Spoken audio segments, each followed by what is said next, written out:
Hello, good afternoon হয়ে গেছে এখন। আর এখন থেকে আমি ব্লগটা স্টার্ট করলাম। আর এখন আমি আর মা যাচ্ছি ব্যাংকের উদ্দেশ্যে। ব্যাংকে যাব, কিছু কাজ আছে অফিসিয়াল, তো সেই জন্য মা একটু আগে বেরিয়ে গেছে। বাজারে আমাদের একসাথে মিট করবো আমরা। তো চলো, আমি জানি না ভয়েস ক্লিয়ার আসছে কি না, কারণ আমি রাস্তায় বেরিয়ে গেছি, বেরিয়ে আজকে ব্লগটা স্টার্ট করছি। তো চলো। একটু আগে বৃষ্টি পড়েছে বলে রাস্তাঘাট একদম জলকাদা। জাস্ট বৃষ্টিটা থেমেছে, আমি আমার মা বেরিয়ে গেছি। কি অবস্থা, পুরো জল জমে জমে আছে রাস্তাঘাট। চলো একেবারে মায়ের সাথে মিট করে তারপর তোমাদের সাথে আসছি। মায়ের সাথে দেখা হয়ে গেছে বাজারে। এবার আমি আর মা যাচ্ছি টুকটুক করে হাঁটতে হাঁটতে ব্যাংকের দিকে। তো চলো।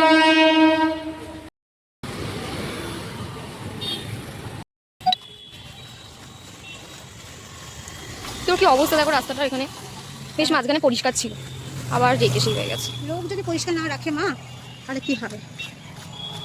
এত ভিড়, আমরা অটো স্ট্যান্ডের ভেতর দিয়ে আসছি, এত ভিড় হয়ে গেছে না রাস্তায়, থেমে থেমে থেমে থেমে গাড়ি চলছে। চলো যাই।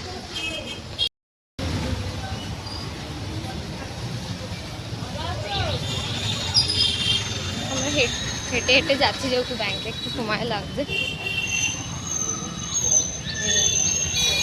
ফুটপাতে উঠে গেছি। আসলে আমার কাছে মাইক নেই, ফোনেই, তাই জন্য মাঝে মাঝে ক্লোজ করতে হচ্ছে ফোনে। কথা বলছি তো, যাতে শোনা যায়, তোমরা যেন শুনতে পারো আমার কথা। তো চলো একেবারে ব্যাংকে গিয়ে দেখা হবে। আমরা ব্যাংকের মোড়ের মধ্যে চলে এসেছি। আর এসে আমার মনে হলো যে ব্যাংকে তো ফোন অ্যালাউ করে না, মানে ভিডিও কলস এই সব কিছু অ্যালাউ করে না। তো আমি ব্যাংকে ঢুকে কোনো ভিডিওগ্রাফি নিতে পারবো না, তাই জন্য ব্যাংকে ঢোকার আগে তোমাদেরকে বলে দিচ্ছি। আমার মা অনেকটা পিছনে, এই এত আস্তে আস্তে হাঁটে। আমার ব্যাংকে চলে এসেছি, মানে ব্যাংকের সামনে খানটা। যারা যারা আমার এলাকায় থাকো চিনতে পারবে আমি কোথায় আসছি। তো চলো, ব্যাংকের ভেতরে একদম ফোন অ্যালাউ করবে না, আমাকে বকা দেবে। তো ব্যাংকের কাজটা মিটিয়ে নিই, মিটিয়ে আসি, তারপর তোমাদের সাথে কথা হচ্ছে, ঠিক আছে? ব্যাংক থেকে বেরোলাম, ব্যাংকের কাজটা পুরোপুরি হলো না। এই দুপুরবেলা বেরোলাম, তাও হলো না। এই বৃষ্টির মধ্যে বেরোলাম, হলো না। আমরা জানতাম হবে না, ওরকম করে হয়ও না। তো চলো আবার আসবো কদিন পর ব্যাংকে, বা অন্য কেউ আসবে, যাই না। আমার মা সবসময়ের জন্য লেট হয়ে যায়। তুমি এত পিছনে পিছনে হাঁটো কেন? জোর স্পিডে হাঁটছিস, আমি অত জোরে হাঁটতে পারি না তো।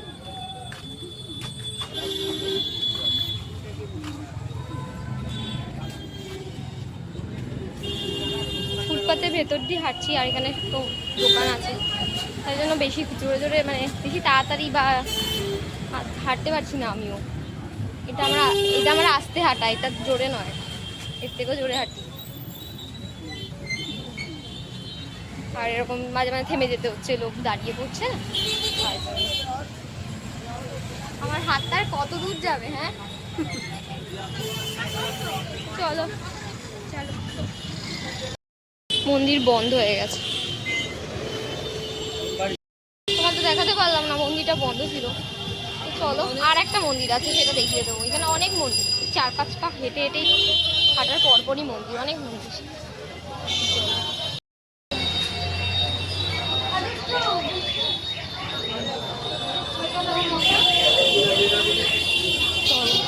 সব বৃষ্টিতে দেখো পুরো জল কাদা হয়ে আছে রাস্তা। চলো এবার বাড়ির দিকে যাব আমরা। বাড়ির দিকে যাচ্ছিলাম, আর আমার মা অফার করলো যে কেক খাবি। আমি অফারটা হাতছাড়া কেন করবো বলো? আজকে অফার হাতছাড়া করা যাবে না। আমার খিদে পাচ্ছে, আমি খেয়ে নি কেকটা। চলো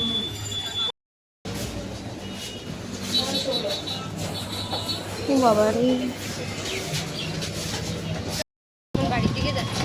অনেকক্ষণ আগে বলেছি বাড়ি থেকে যাচ্ছি, কিন্তু তার আগে আমরা রিক্সাতে ওঠার আগে অনেক কিছু কেনাকাটা করে ফেলেছি, মানে কিছু কিছু প্রয়োজনীয় জিনিস। কী কিনেছি সেটা বাড়িতে পৌঁছে তোমাদেরকে দেখো। তো চলো এখন বাড়ির দিকে যাওয়া যাক।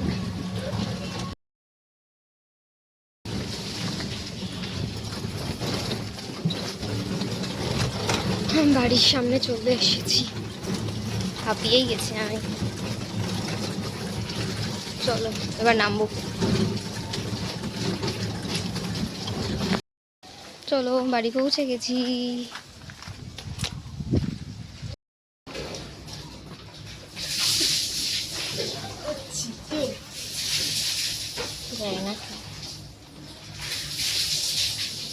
ঘেমেছি আমি বাইরে গিয়ে, দেখো।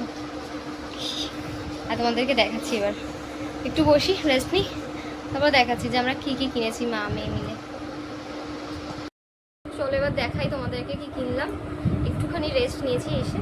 তো প্রথমে আমি দেখি আমার খাবারটা, যেটা মা অফার করেছে আর আমি একদম হাতছাড়া করিনি। কি কেক কিনলাম সেটাই পরে দেখাচ্ছি। এই যে কেক কিনেছি, এইটুখানি বেশ। কী কেক সেটা পরে দেখাবো।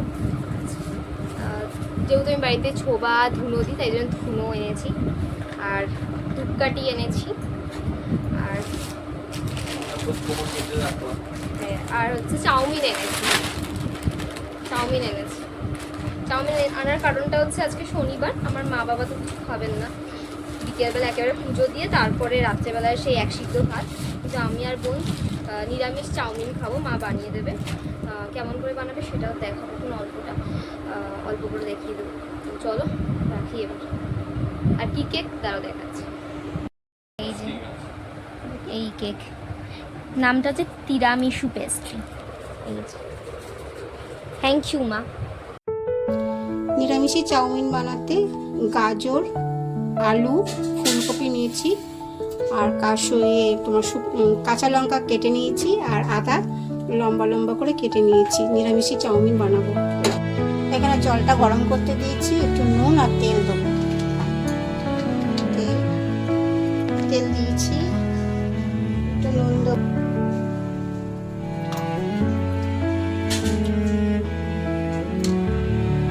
নুনটা দিলাম চাউমিনের ভিতরে, নুনটা যাবে, আর তেলটা দিলাম যে চাউমিনটা একদম সলা সলা হয়ে থাকবে, গলে যাবে না। কড়াইয়ে তেল যাচ্ছে, সাদা তেল। নিরামিষ চাউমিন, একটু লাইটটা কম আছে, হ্যাঁ একটু অ্যাডজাস্ট করে নিন তোমরা। এবার যাচ্ছে আদা কুচি, লম্বা লম্বা করে আদা কুচি,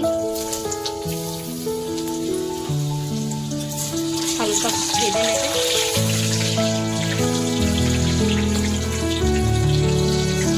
এবার যা যা সবজিগুলো কেটেছিল মা, আলু, গাজর আর ফুলকপি। বাবা এখনো তো শীত পড়েনি, ঘরে আমাদের ফুলকপি চলে এসেছে, দেখেছো? আর ফুলকপি ভাজা কার কার ভালো লাগে বললে, আমার তো শুধুই ওখানে চলে যাবে, শুধুই খেতে হবে। শুধু এখানে বিনসটা ফাঁকা, বিনসের ছুটি হয়েছে এখানে, বিনস নেই। এই সবজিগুলো এখন এখানে বিনসকে মিস করছে।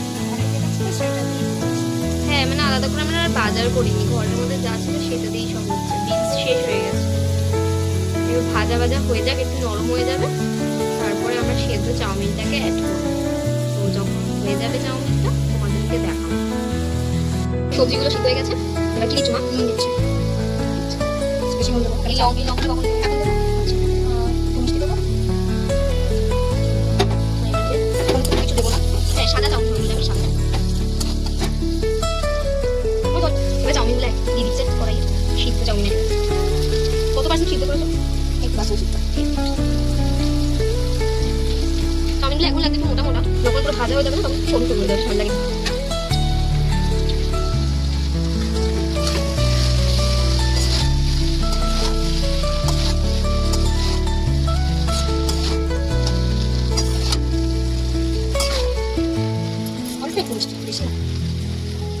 নুনটাকে ব্যালেন্স করার জন্য গোলমরিচ, লঙ্কা থেকে গোলমরিচের ঝালটা বেশি ভালো লাগে, অনেকক্ষণ থাকে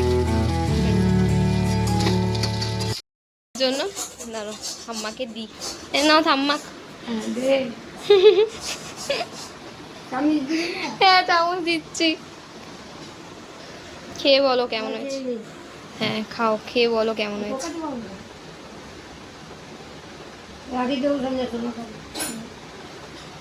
হ্যাঁ এখন ভাত খাওয়ার টাইম, যাই হোক তুমি খেয়ে বলো। ফুলকপি, গাজর, আলু ভালো হয়েছে? ঠিক আছে। আমার আর বনু সার্ভ করে দিয়েছে মা, এবার আমরা দুজনে খাবো। বলো কেমন বিধ্বস্ত হয়ে গেছে চাউমিন বানি। গরম লেগেছে এর জন্য। চলো। তোমরা দেখতে পেলে চাউমিনটা করেছি, চাউমিনটা করে খুব গরম লেগে গেছে।